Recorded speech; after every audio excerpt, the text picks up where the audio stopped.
Hey everyone, today we'll be going over question 5, Backyard Zoo of the Spring 2024 final. So in this question, Michelle is trying to organize summer gift baskets for her backyard monkeys, but they each require different supplies. Help her implement the class monkey to help her decide how many M&Ms, silly bands, and ring pops to put in the gift baskets for each of these monkeys in her zoo. So we can see that we are given the class monkey, and we can take note that it has a parent class called land animal, as well as an init method, a count silly bands method, and a items and gift basket method. So in question A, we are given the implementation for the land animal class. And if we go through this, we can see that the init method takes in a species and a weight, and it initializes the species and the weight whenever a new instance is created, but also it initializes a ring pop attribute, which is set to 3 every time a new instance is created. It also has a count M&Ms method. So now, since monkeys are land animals, we are tasked with filling in the blanks to make the constructor of the monkey class inherit from the land animal class. And in addition to what's initialized for every land animal, we have a name for each monkey. Yeah, so if we go through the monkey class, we can see that the init method also takes in a species and a weight, similar to the land animal, but it also takes in a name. So we can see from the doc test that if a new instance of a monkey is created, and we call that instance George, if we call George.name, we will get George, and George.species would return curious monkey, and George.weight would return 10. So in order to bring all of the land animal attributes into the monkey class without having to copy over code or rewrite the code, we can use the super init method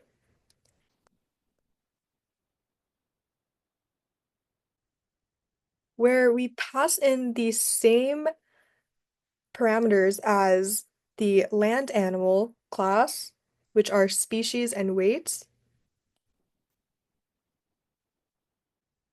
And what this does is it basically, whenever we create a new instance of the monkey class, it initializes the species, the weight, and also the ring pop from the land animal class.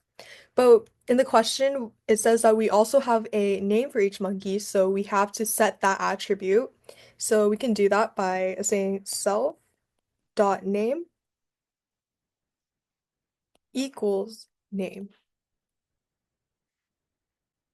So whenever we set self.name equals to name, not only do we initialize all of these attributes whenever we create a new instance of the monkey class, but we also initialize a name for each instance. So that was question A. Now we can move on to question B. To count the number of silly bands to put in each monkey's basket, Michelle came up with a formula to optimize her pet monkey's happiness. All of her monkeys start off with 10 silly bands. She then adds a silly band for each number between 1 inclusive and the length of the monkey's name, which is exclusive. So we should definitely keep that in mind. And we are also given some doc tests that we should go over to get a good understanding of what the method does. So in this doc test, we can see that a new instance of the monkey class is created, and we assign that instance to the variable monkey1. And when we call the count silly bands method on monkey1, we can see that the method checks the name of the monkey. So recall that we are passing in the name, the species, and the weight, but we only really care about the name.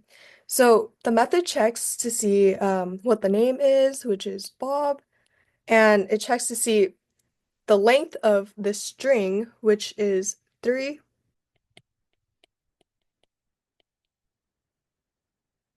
and the range would be from 1 inclusive all the way to the length of the name, which is 3, but we remember that it is not actually counting the last value, which is 3, so it's exclusive. So if we list out this range, it would be 1 and 2 because we're not counting 3. And of these two values, only one value is an even number, which is 2. So if we can see here, only one silly band is added to the 10 starting bands that monkey 1 starts with for a total of 11 bands. Now, similarly, we can go to the second dog test where a new instance of the monkey class is created, and this time we assign it to monkey 2, and monkey 2's name is Stephanie.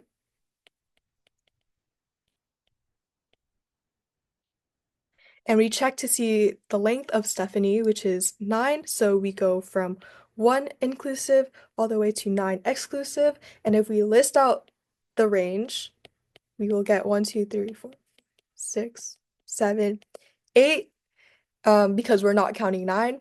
And if we count the number of even numbers in this range, we will get 1, 2, 3, 4. And this is why we add 4 to the number of starting silly bands, which is 10, for a total of 14. So if we look at the skeleton code, we can see that there is a for loop. So we are iterating over something, and and there is a if conditional, and if this conditional passes, we will add 1 to this variable called res, and in the end, we are returning res. So from this skeleton code, we can kind of infer that res will be the variable that we are keeping count of these silly bands in, because we are adding 1 to that variable every time we get an even number. So we can initialize that variable with res equals 10 because each monkey starts with 10 silly bands. So now we can enter the for loop, and in this for loop, we want to iterate over the range of the length of each instance's name. And we can recall that range takes in a starting number, which is inclusive, and a stop number, which is exclusive, and also a step, an optional step, but you don't have to include that. Its default value is set to 1. Yeah, so we can say for I in range, since our starting value from the question is 1, we would put 1. And to find out the length of each instance's name, since each instance's name is a string, it is valid to say the length of, and if we recall,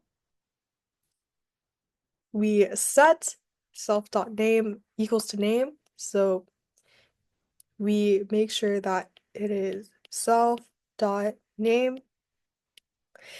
And we want to make sure that we are saying self.name instead of just name because each instance has a unique name. So if we say self.name, we are referring to that instance's name specifically. So now we can enter the if condition, and we can see that the if condition, if this is true, we are adding 1 to the variable that we created, and we want this if condition to be true whenever the current value that we are on is an even number. So we can use the modulo operator with I modulo 2, 0, and the modulo operator basically checks to see if there are any remainders left behind whenever you are dividing. So we can run through an example. So Stephanie starts out with res equals 10, and for I in range 1 all the way to the length of self.name, which we said was 9. So 1, 2, 3, 4. So our first I value is 1. Now we check if 1 modulo 2 is equal to 0, and it is not because it has a remainder. So we don't execute this statement, but we instead move on to the next iteration, which is I equals to 2. Is 2 modulo 2 equals to 0? And the answer is yes. So we execute this statement, which is res plus equals 1. So we are adding 1 to 10, which is 11. Now we repeat the same process. Is 3 modulo 2 equal to 0? No, so we move on to the next one. Is 4 modulo 2 equal to 0? And the answer is yes, so we add 1 to res. And is 5 modulo 2 equal to 0? No. Is 6 modulo 2 equal to 0? Yes, so we execute the statement right below it, and we add 1. And is 7 modulo 2 equal to 0? No.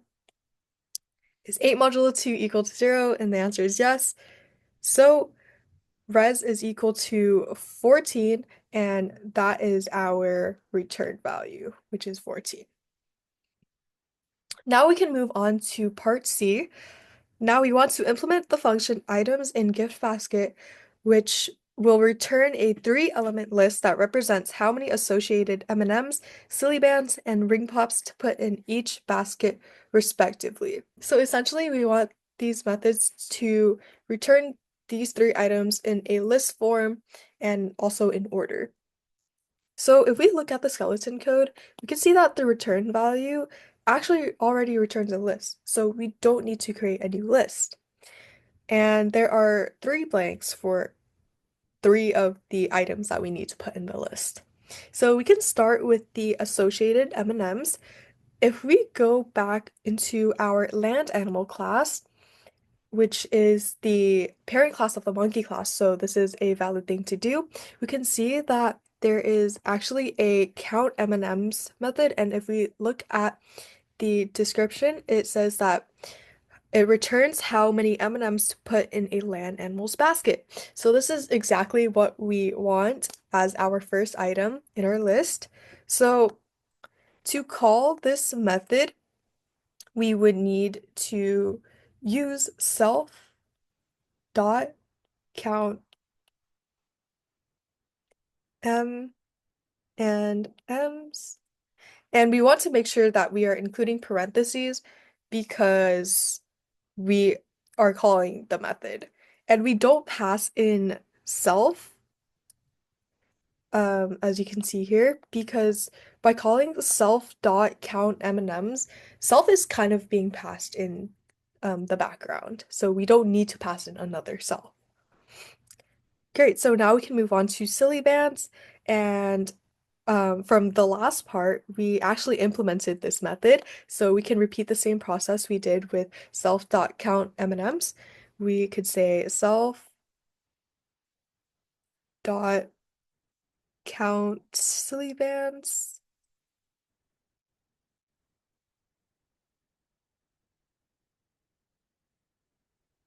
and also make sure that we are calling the function, and we're also not passing in self for that same reason, because when we say self.count silly bands, we are calling the method on that instance. Great, so now our last item is ring pop. And in part A, we use the super init method on the init method of the monkey class.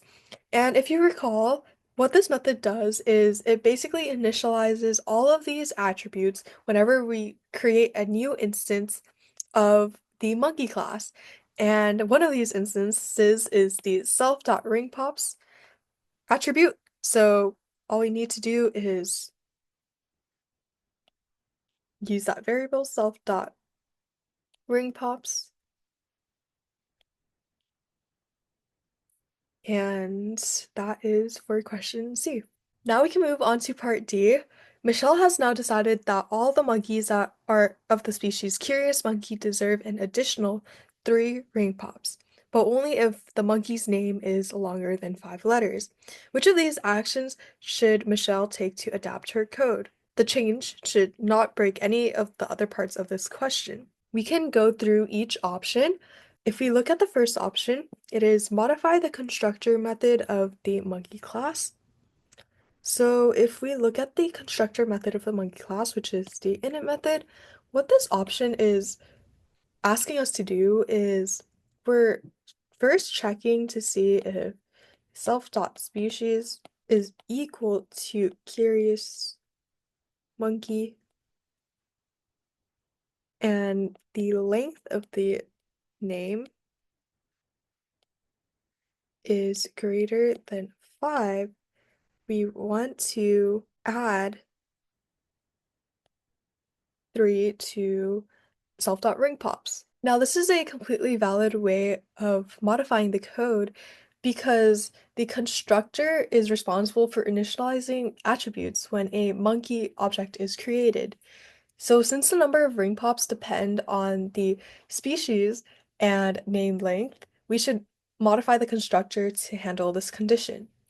And since the constructor runs once per object creation, which is the best place to initialize these attributes, we are correctly checking to see if self.species is equal to the curious monkey species, and if the length of the name is greater than 5, we are modifying the self.ringpop attribute without harming any other part of the code.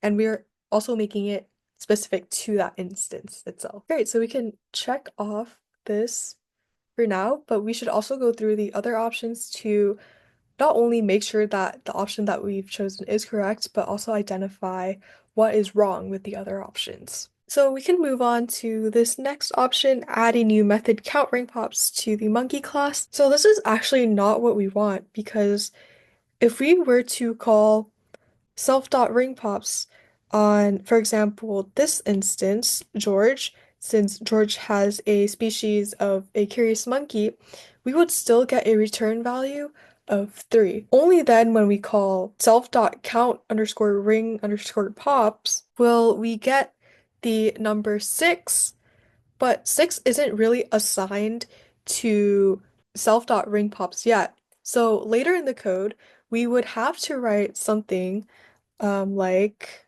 self.ringpops equals self.count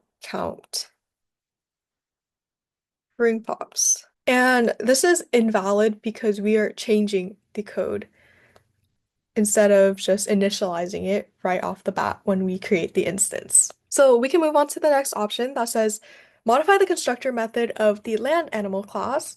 If we go to our land animal class, we can see that it has 3 attributes, which are species, weight, and ring pops, as well as the variables that get passed into it, which are species and weight. But if we recall what Michelle wants to do, she wants to add ring pops only if the monkey's name is longer than 5 letters. And the land animal class doesn't really have a name attribute, so there's really no way of checking the monkey's name. So this would be an invalid option because it will cause an attribute error because this logic is specific to monkeys and not the land animal class in general.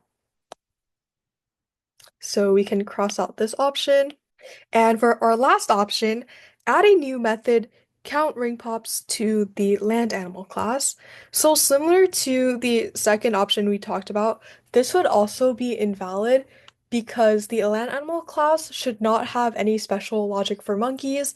The whole point of inheritance is to specialize the behavior in subclasses like monkeys, so we don't really want to modify the parent class, which is the land animal class. And if we add a new method called def count underscore ring underscore pops to the land animal class, similar to what we did with the monkey class, the same logic occurs where we are not really assigning this new value to self.ringpops yet until we need to change the code.